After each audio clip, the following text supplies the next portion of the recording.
पीले दांत वाली बहू। रंजना कभी ब्रश नहीं करती थी। उसे कितनी बार उसके माँ बाप ने डांटा, लेकिन उसका कोई असर उस पर होता ही नहीं था, जिस कारण से उसके दांत पीले पीले हो जाते हैं। शादी के बाद। अरे बहू, वैसे तो तुझ में कोई कमी नहीं है, पर तेरे दांत इतने पीले कैसे हैं बेटा? कैसे मतलब? कोई सर्जरी थोड़ी ना कराइए। वो तो क्या नाम, मैं ब्रश नहीं करती थी तो पीले हो गए। अब क्या करूं? आप कहें तो लाल करवा लूं या फिर काले? यार ये क्या है, क्यों माँ से लड़ रही हो? लड़ रही हूँ? अरे मैं लड़ रही हूँ या ये बोल रही है कि दांत पीले हैं, पीले। अरे तपस्या थोड़ी ना की है इन्हें पीले करने के लिए। बकायदा ब्रश नहीं किया है 20 साल तक, तब जाकर। छी, कैसी बात कर रही हो? ये उस वक्त तो पीले नहीं थे जब हम लोग तुम्हें देखने आए थे। अरे तब साफ करवा लिया होगा डेंटिस्ट के पास जाकर। अब देखो कैसे पीले पीले लग रहे हैं। रंजना सास की तरफ गुस्से से देखती है। फिर शुरू हो गई पीले पीले पीले। अरे पीले तो तब भी थे जब मेरे हाथ का रसगुल्ला उड़ा उड़ा कर खा रही थी और बोल रही थी, लड़की नहीं गुणों का खजाना दे रहे भाई साहब आप। खैर, अब वो लोग करते भी तो क्या करते, पीले दांत वाली बहू पल्ले पड़ी थी तो झेलना तो था ही। एक दिन कीर्तन में रंजना गाना गा रही थी। अरे कमला बहन, माँ का द्वार है, यहाँ तो सब शुद्ध होकर आते हैं, फिर अपनी बहू को ब्रश भी नहीं करवाती तुम। दूर से पीले पीले दांत भक्ति में बाधा उत्पन्न कर रहे हैं। अरे कोई 2 साल की बच्ची थोड़ी ना लेकर आई हूँ मैं बहू बनाकर। अच्छी खासी लड़की है, अरे कैसे करवाऊं ब्रश? ये तो उसे खुद करना चाहिए ना। अब माँ बाप तो इसके जैसे तैसे निपटा दिए, ये नहीं सोचा कि सास कैसे संभालेगी। सास बहू को लेकर घर आ जाती है, लेकिन सोच लेती है कि अब इसे लेकर कहीं नहीं जाएगी। अगले रोज बहू कहती है, अरे क्या हो गया, मंदिर नहीं जाना क्या? कीर्तन का वक्त हो रहा है। मेरी मधुर वाणी से कान्हा जी जागते हैं और सोते हैं। आप तो जानती है ना उनकी भक्ति में कितना मन लगता है मेरा। वो क्या है ना, तबीयत ठीक नहीं लग रही है मेरी, आराम करूंगी मैं। तबीयत ठीक नहीं लग रही? अभी तो मिथुन के गाने पर नाच रही थी आप, और अब बोल रही है कि तबीयत ठीक नहीं लग रही। अरे भक्ति में मन लगा लो सासू माँ, ऊपर जाना है, क्या मुंह दिखाओगी आप? हाँ? सास को बहू की बात पर गुस्सा आ जाता है। मैं क्या मुंह दिखाऊंगी, इसकी चिंता तो ना कर, समझी? अपने मुंह की चिंता कर, जो ये पीले पीले दांत लेकर हर जगह पहुंच जाती है। पता है लोग कितना मजाक बनाते हैं। ना जी ना, मैं नहीं जाना कहीं तेरे साथ। तो ये बात है, कोई ना, मत जाओ, मैं अपने कमरे में ही बैठकर भक्ति कर लूंगी। ऊपर वाला दांत थोड़ी ना देखता है, मन देखता है, भावना देखता है। और अरे बस बस, तू सब कुछ दिखा, बस ये सफेद चमकदार दांत ना दिखाना किसी को, है? जा यहाँ से।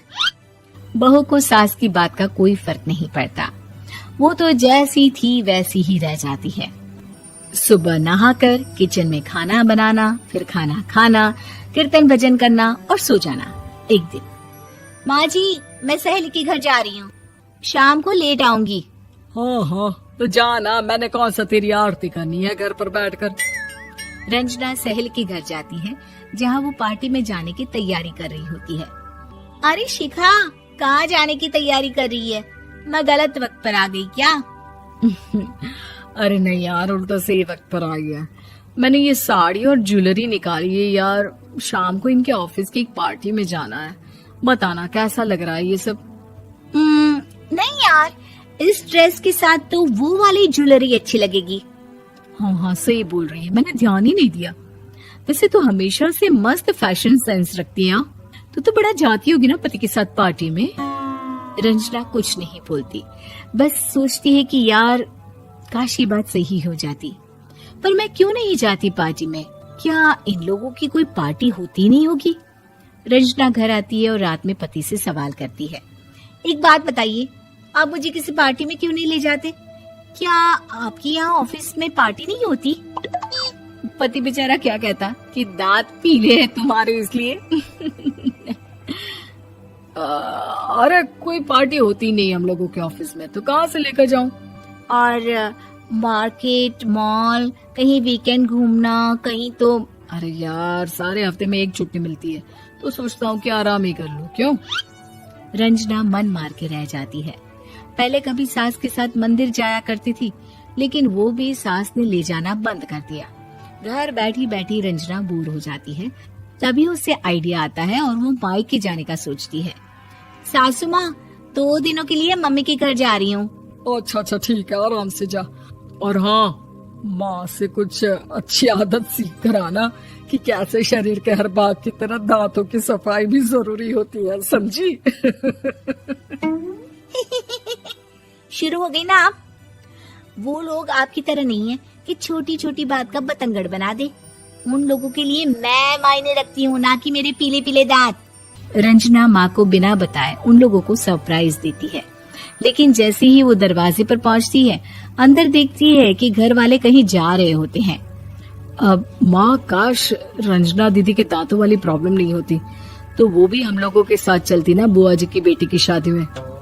हाँ बेटा, लेकिन अब उसे कौन समझाए कि उसको उसके पीले दांत नहीं दिखते, लेकिन उसके आसपास के लोगों को कितना एम्बैरेसिंग फील कराते हैं।